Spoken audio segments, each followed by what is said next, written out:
Mais je suis membre des NEO, donc j'en ai entendu parler, j'ai trouvé ça très chouette. Je fais partie d'un groupe de la province du Luxembourg très actif au Bénin, donc la diversité, on essaye de la promouvoir au maximum. Le chapeau, c'est ludique, c'est à la portée de tout le monde. Un chapeau, c'est facile à fabriquer, tout le monde en a chez soi.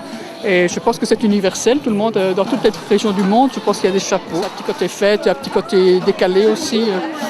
Je pense que c'est un bon moyen.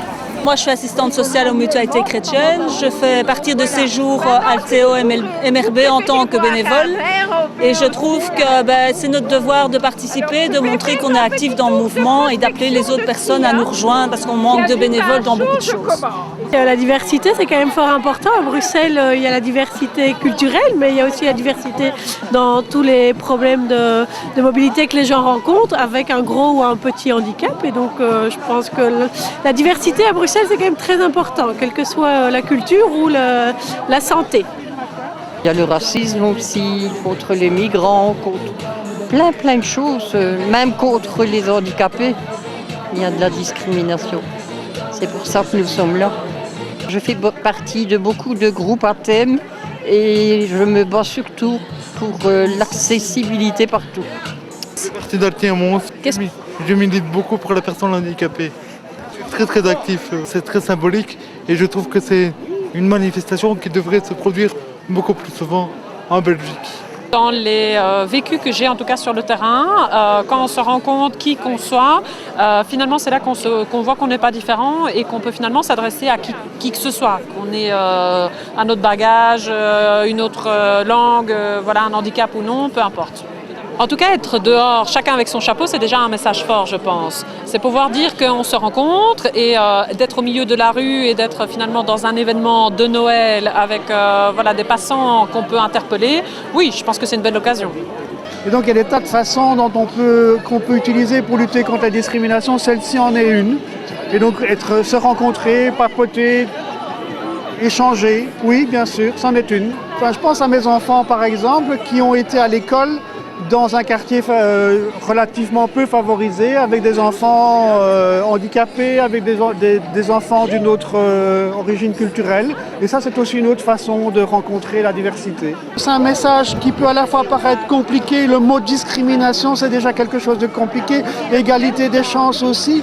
Mais le fait de l'illustrer avec un chapeau, c'est tout simple. Et donc le message, il est tout simple. Donc on part d'une idée qui peut paraître compliquée, mais qui se traduit tout naturellement, parce que vous avez un chapeau, j'en ai un, et voilà, on est différents, mais en même temps on se ressemble, donc c'est un message tout simple et qui passe bien avec ce message et cette image du chapeau. Moi je la trouve très chouette. Et je peux espérer que ce genre d'idée, de formule, va pouvoir faire des petits et nous mettre de plus en plus, et l'ensemble de la société, dans cette perspective que, oui, on est à la fois égaux, identiques, mais aussi différents. Moi, la première fois que j'ai été avec des handicapés, j'étais impressionné, parce qu'il y a dans toutes les sortes. Et puis après, je trouvais qu'on recevait plus qu'on donnait, quoi. Et alors, dans les Ardennes, je venais chercher une handicapée, je la ramenais à Saint-Luc, le vendredi soir, je la reprenais le dimanche soir. C'était formidable. Je suis là parce qu'une amie m'a proposé d'y aller et que je me suis dit oui, pourquoi pas. Et j'étais pas encore super bien renseignée sur vraiment en quoi ça allait consister et j'ai un peu découvert en arrivant. Un très très beau chapeau, parce que je suis arrivée sans chapeau, donc voilà, on s'en est occupé et voilà. J'étais à la source de cette organisation, de cette manifestation, je ne sais pas comment il faut l'appeler, ce n'est pas une révolution, loin de là. C'est très pacifique et c'est très bien comme ça. La discrimination, il y en a beaucoup, partout, dans tous les domaines. Dans tous les domaines. Que c'est dans la rencontre de l'autre qu'on forge son appréciation et qu'on sait un peu à quoi correspondent les différents citoyens du monde et de Belgique et de Bruxelles, qui est une ville incroyablement cosmopolite. Donc du coup, oui, c'est la diversité qui apporte l'ouverture et qui apporte la connaissance. Et en général, la méconnaissance de l'autre, ou le fait de n'avoir jamais rencontré l'autre, est vraiment un motif de discrimination. C'est-à-dire on ne sait pas de quoi on parle, de qui on parle, et donc on développe des peurs, des angoisses, des rejets, des phobies, donc les personnes qui rencontrent, nous on travaille pour les droits des personnes lesbiennes, gays, bisexuelles, trans et intersexuées, et aussi pour le féminisme et contre le racisme. Et voilà, les personnes qui n'ont jamais rencontré une de ces personnes peuvent très facilement avoir des comportements discriminatoires parce qu'elles ne connaissent pas et parce qu'elles sont effrayées ou elles ont un rejet fondé sur ce que les médias racontent ou bien sur ce que leur famille raconte, etc. Donc oui, la diversité, c'est le meilleur moyen, la rencontre, c'est le meilleur moyen de favoriser le vivre ensemble. L'homophobie et la transphobie en Belgique, on a un pays qui a beaucoup de chance pour ça parce qu'on est des pays qui est les plus progressistes du monde sur ces questions-là, mais surtout au niveau des lois, mais au niveau médiatique, il y a encore énormément de problèmes dans le traitement médiatique et particulièrement aussi sur les réseaux sociaux, beaucoup de violence. Au niveau de la vie en société, il y a encore beaucoup de difficultés à s'afficher publiquement dans l'espace public en tant que personne homosexuelle ou en personne transgenre. Donc on est assujetti à des violences, des agressions verbales, physiques. Les enfants à l'école aussi ont encore beaucoup de difficultés. L'école belge n'est pas du tout adaptée à ces questions-là. Donc il y a beaucoup de difficultés adolescents. C'est encore le premier motif de suicide chez les adolescents, l'homophobie et la transphobie. Donc c'est plutôt à l'école, on va dire, que les discriminations sont les plus importantes et dans la vie en société, dans la vie de tous les jours, face au voisinage, etc. Mais par rapport à la justice, par rapport à la politique en Belgique, on est assez chanceux jusqu'à présent.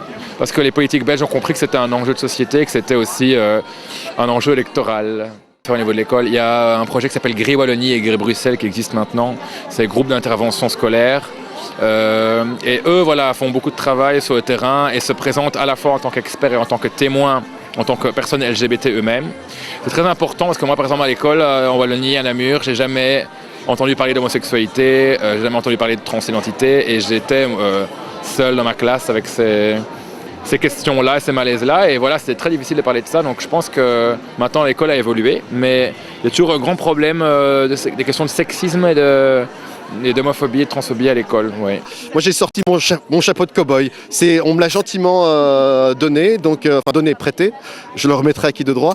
Mais ça me fait plaisir. Oui, c'est l'occasion. Ça s'appelle apéro chapeau. Venir sans son chapeau, ce serait pas montrer mon envie d'être avec vous.